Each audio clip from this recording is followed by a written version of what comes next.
AU entrance exam 2021 सामान्य हिंदी के model paper के सभी सेट पाने के लिए इस वीडियो को ज़्यादा से ज़्यादा लाइक करें। हमारे चैनल पर आपको कुल 15 मॉडल पेपर उपलब्ध करा दिए जाएंगे। समय मिलेगा तो 2-3 ठो और मॉडल पेपर मैं आपको प्रोवाइड करा दूंगा। इसलिए इस वीडियो में आपका जोश देखना है कि आप इसे कितना लाइक करते हैं और कितना शेयर करेंगे। यदि आप में जोश आया तो हमारे अंदर जोश और बढ़ जाएगा वीडियो बनाने के लिए। तो चलिए अब जल्दी से आज के प्रश्नों को स्टार्ट करते हैं। हमारा पहला प्रश्न यहाँ पर है, निर्गुण भक्ति काव्य के प्रमुख कवि हैं। तो निर्गुण भक्ति काव्य के यहाँ पर प्रमुख कवि की बात कर रहा है। तो हमारे पास यहाँ पर सूरदास, तुलसीदास, कबीरदास, केशवदास, हमारे पास 4 ऑप्शन हैं। तो निर्गुण भक्ति काव्य की अगर हम बात करें तो यहाँ पर ऑप्शन कबीरदास दिया है। देखिए निर्गुण और सगुण ये थोड़ा सा मुझे कंफ्यूज करता है, इसलिए हम इस टॉपिक में हमेशा कंफ्यूज रहे हैं। खैर जो किताब में आंसर दिया है मैं उस पर टिक लगा दे रहा हूँ, मैं फिर उसके बाद आगे चलूँगा। साकेत के रचयिता हैं, तो साकेत के रचयिता कौन है? मैथिली शरण गुप्त। नंबर नेक्स्ट, मैला आंचल किसका उपन्यास है? तो ये आपका फणीश्वर नाथ रेणु का है। बहुत ही प्रचलित उपन्यास है इनका, ये बात ध्यान दीजिएगा। जिसके बराबर का कोई ना हो उसे हम कहेंगे, उसे हम अनुपम कहेंगे। हमने आपको पीछे किसी वीडियो में इस प्रश्न को कराया भी था और इसमें ये फिर से रिपीट हुआ है। तो देखिए ये रिपीटेड प्रश्न है, हो सकता है आगे और सेटों में भी ये देखने को मिले। नंबर नेक्स्ट, जिस पर विजय प्राप्त कर ली गई हो उसे कहते हैं। तो उसे क्या कहा जाएगा? तो उसे कहा जाएगा विजित। क्या कहा जाएगा? विजित। नंबर नेक्स्ट, जो कहा ना जा सके उसे कहते हैं।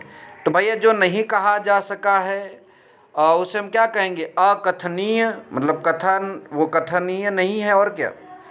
नंबर नेक्स्ट आपका मुहावरा अंदर होना का अर्थ है भीतर जाना, घर में बैठे रहना, छिप जाना, जेल में बंद होना।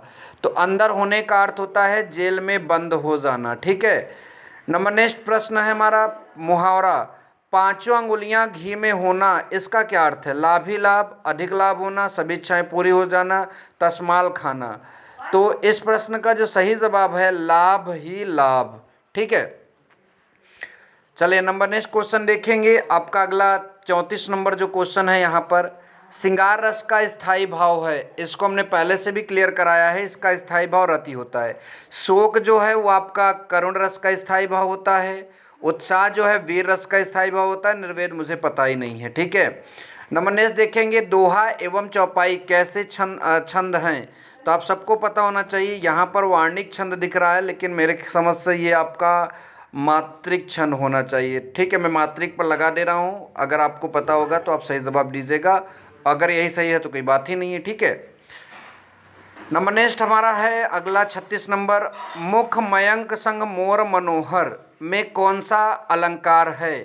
तो इसमें जो अलंकार बताया जा रहा है वो आपका अनुप्रास अलंकार बताया जा रहा है।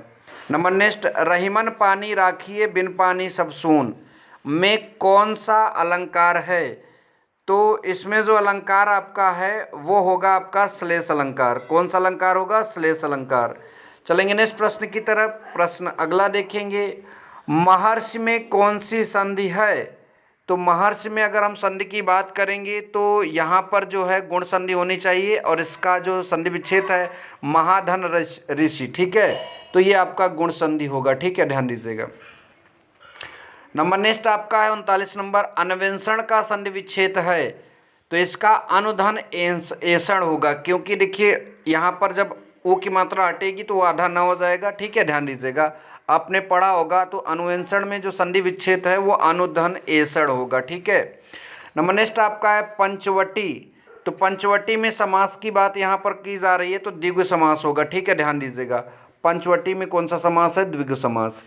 नंबर नेक्स्ट, राजकाज में कौन सा समास है? तो राजकाज में यहाँ पर तत्पुरुष समास बताया जा रहा है, ठीक है। कहीं कोई मिस्टेक हो जाती है जल्दबाजी में तो आप उसका सही आंसर कमेंट में लिखिएगा, गलत कमेंट करने से हमेशा बचे, ठीक है। नंबर नेक्स्ट, निम्नलिखित में से कौन सा शब्द भिन्न है? तो मतलब जितने यहाँ 4 शब्द दिए गए उन चारों शब्दों में से कौन शब्द ऐसा है जो सबसे भिन्न है? बादल, पयोधर, वारिद, वारिज। तो ये आपका वारिज अलग होगा, बाकी सारे बादल के ही समानार्थी दिख रहे हैं, ठीक है। नंबर नेक्स्ट आपका निम्नलिखित में से कौन सा शब्द भिन्न है। फिर उसी तरह का क्वेश्चन, गृह, भुवन, भवन, सदन। तो भुवन कोई अर्थ नहीं होता है, गृह, भवन, सदन सब घर के ही पर्यायवाची दिख रहे हैं, ठीक है। नंबर नेक्स्ट, अमृत का पर्यायवाची होता है, तो अमृत का पर्यायवाची क्या होता है, सुधा। आप सबको पता ही होना चाहिए, ठीक है। नंबर नेक्स्ट प्रश्न देखेंगे, अगले वाले जो प्रश्न आपके आ रहे हैं, तो प्रश्न संख्या 45 जो आपका है, खंडन का विलोम है या नाथ, सनाथ, स्वामी, निराश्रित। तो खंडन का जो विलोम दिया गया है वो लिखा है खंडन का विलोम आपका, हमने गलत ऑप्शन पढ़ लिया अगले वाले का, समर्थन, निर्माण, योजन, मंडन, ठीक है। तो यहाँ मंडन दिया गया है इसका सही जवाब, ठीक है। नंबर नेक्स्ट विलोम है तो मुझे लगता है समर्थन होना चाहिए। चलिए, मैंने भाई जो दिया था उस पर टिक लगाया, मुझे लग रहा है खंडन का समर्थन होना चाहिए, ठीक है। चलिए देखते हैं आगे। अनाथ का विलोम क्या होगा, तो अनाथ का विलोम सनाथ होगा, ठीक है, ध्यान दीजिएगा। नंबर नेक्स्ट आपका, मिलावट में किस प्रत्यय का प्रयोग किया गया है, तो मिलावट में जो है आवट का प्रयोग किया गया है, किसका, आवट का। नंबर नेक्स्ट है, निम्नलिखित में से किसमें उपसर्ग लगा है, अभिमान, गोपनीय, सुंदर, विपट। तो इसमें जो है यहाँ पर गोपनीय में दिख रहा है, तो मुझे तो लग रहा है अभिमान में होगा। मैं इसमें कन्फ्यूजन टिक ही नहीं लगाऊंगा, आप इसको सही जवाब ढूंढ लेंगे किताब से, ठीक है। नंबर नेक्स्ट, नृत्य का तत्सम शब्द है, तो नृत्य का तत्सम शब्द यहाँ पर जो बताया जा रहा है, नाच बताया जा रहा है, ठीक है, नृत्य का। और लास्ट क्वेश्चन, सही वर्तनी का चयन कीजिए, तो सही वर्तनी का चयन यहाँ पर परीक्षा होगा, ठीक है। तो मिलेंगे नेक्स्ट वीडियो में, तब तक के लिए goodbye, take care, bye bye.